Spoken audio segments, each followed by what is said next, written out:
ganacsada aadan Abakar oo kamid ah dhalinyarada ka ganacsatay degmada Togwajaale ayaa cabasho ka muujiyay maxkamadda gobol degmo Gabiley oo uu sheegay in numbarka simikaadhkiisa oo ay ugu jirtay akoonkiisa saadka hanti lacageed ay maxkamadda gobol degmo Gabiley u xukuntay shakhsi kale isagoo sidoo kalena eedeymo culus u soo jeediyay shirkadda bixisa adeegga saadka ee Telesom kuwaasi oo ku eedeeyay inay jabiyeen sharcigii u yaalay waxaana isagoo arintaasi ka hadlaya hadaladiisii kamid ahaa bismillaahir rahmaanir rahiim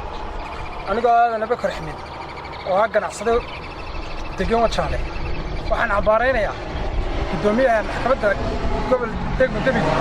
Cabdi Kariim Cumar Cabdi waxa uu maanta xidhay uu xukumay nin aanu siinay oo dacwada naga dhaxaysay dacwadiisina ilaa maxkamadda rafcaanka nusla soo maray oo maxkamadda sare ay go'aan ka soo gaadhay oo dacwadaas ay saa ku dhamaatay ayaa wuxuu xukumay kaarkaygii Xasan Ibrahim Geli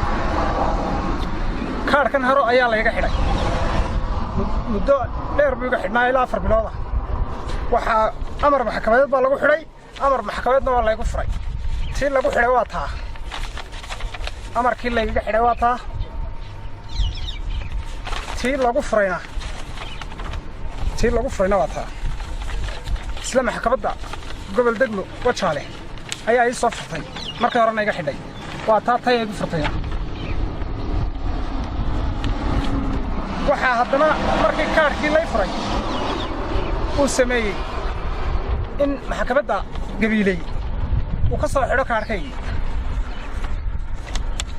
maxkamadda ma xirageel baa cid waliba kalba in ay xufran oo kalba juwan laga soo goosanayo waxaan maxkamadda sare ugu cabanayaa maxkamadda sare ee aadan Xaaji Cali aanu sheegayaa inaan sharci jirin Gabiley oo dadka waxaan ku yiri in gaarana la iska xidhayo kaadhkooda in gaarana lacagta laga qaadanayo waxaan ka codsanayaa maxkamadda sare iyo gudoomiyaha maxkamadda sare inuu talaabo ka qaado arrinka oo kaarkaygana aan cid isticmaali karin haddii cid isticmaasho imikaba wixii ka dhacaa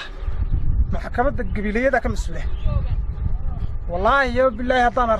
haddaan kaarkayga cid iseeto la furay aan arko oo furan waa taa xukuntay imikay haddii aan ku arko wixii ka dhacaa wallaahi maxkamadda ka mas'uula imikana waan sii sheegaya shirkadda Telesomna waxaan u sheegayaa inay lacagtu igu jirto moobilkayga oo imikana lacag igu jirto lacagana la igu soo diro harana igu jirtay haddii lacag lagala baxona shirkadda Telesom iyada ka mas'uula shirkadda Telesom kaarka iyada naga iibsay 20 sano kaarkan aan haysan kaarka saadkiisa ayaa ku qoran ana ku qoran aadan Abakar Axmed ku qoran sidee loogu furi karaa qof kale sidee waxa loogu cidina ma furi karto maxkamad baa soo qortay amarka maxkamad baa tidhi loo furo Telesom ma hadday furto iyada ka mas'uula qabtaarinka inta maanta saaka waxaan ku yiri kaarkayga cidna looma furi karo waxay igu yiraahdeen amar maxkamadeed baa soo baxayo oo nagu furayna amarka meel aan ka dhaafin ma jirto lacag badan bay igu jirto ilaa dhowr kun oo dollar haween horena igu jirtay imikana waa la igu shubay Telesom ugu baaqaya inaan ku degdegin kaarkayga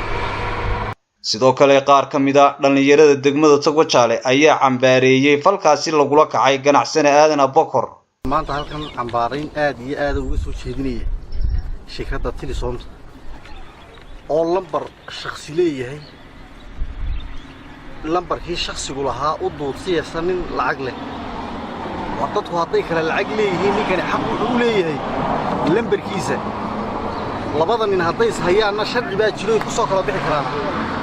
laakiin Telesom waxaanu leenahay iska daa shakhsigana dhinaca saaraso waayo lambarka hadday wax ku soo qaldamaan mas'uuliyadiisa iniga leh laakiin shakhsi lambarkiisa haysta oo isticmaalaya inuu nin ka jeebroon yiraahdo kolba ha la ii xidha lambarka ninka ad iniguna qaadanaysaan oo ninka lambarkiisa ka xidhasaan dadku way iska wada dhigaysaa mikaadhadan aad haysataan maanta wixii ka dambeeyay ninka lambarkiisaasi haddii uu noqon waayo free oo uu isagu xor u yeelan waayo wixii intaa ka dambeeya dadku way iska daadinayaan simikaadhada waayo cadaalad xumada aad samaynaysaan baa la arkaya dee waa qalad weeye bal qof accountkiisii la leeyahay maanta qof baa iska leh oo loo xukumaya dee waxaynu maqalay maaha ee waa wax cusube dee dadka ha loo sheego dee waata ilaa imiga aanu waxaanu ku maarayna ama aanu ku tiirina aanu garan laanahay marka waxa weeyaan Telesoomtu ama bulshada sidii ay dhexda ka ahayd ugu shaqayn jirtay bay u shaqaynay ama ninkan ay dhinaca saarayso inaga deeyni ninkiyo ninku hadday sayaan sharci baa jira laakiin Telesoomtu waa inay ninka lambarkiisa uga dhigtaa free hadu baaqsa bulshada isticmaasho saadana waxaan leeyahay war wixii hore inuu Telesoomta ku naqaanay waxba iska bedelay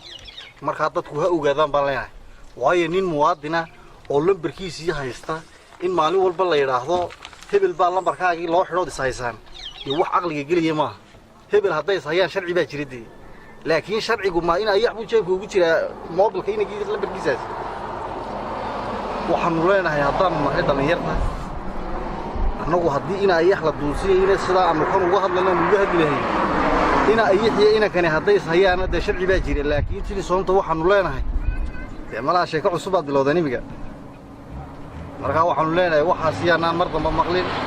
ninkani lambarka isagaa leh isagaa ku furtay isagaa taada ka furtay marka lambarka sidiisa ha u isticmaala ninkaali uga sheegin la shirkadda Telesom ee muwaadiniinta adeegsaday macnaha isticmaala kaarkayga in la yiraahdo maanta nin kala loo furaya isagoo saadiina ku qoran magaciisa inuu shirkadda si direct uga qaatay soo aniga sharci ma aha bay la tahay hadii la maanta nin kala lagu wareejiyo taasina wax suuroobaysa ma waxa Telesom lagu aamino meesha yaalaaba ma jiro marka waxa leeyahay dadka isticmaala macnaha waxa iska bedela Telesom tii noogeyn maayo loo fiirsado gudoomiyaha maxkamaddu waxa qaad cadaalad iyo sharci ha qaado iyo nin dhinac saarin taasi bilaadminimada iyo mas'uuliyadda midna ma matalo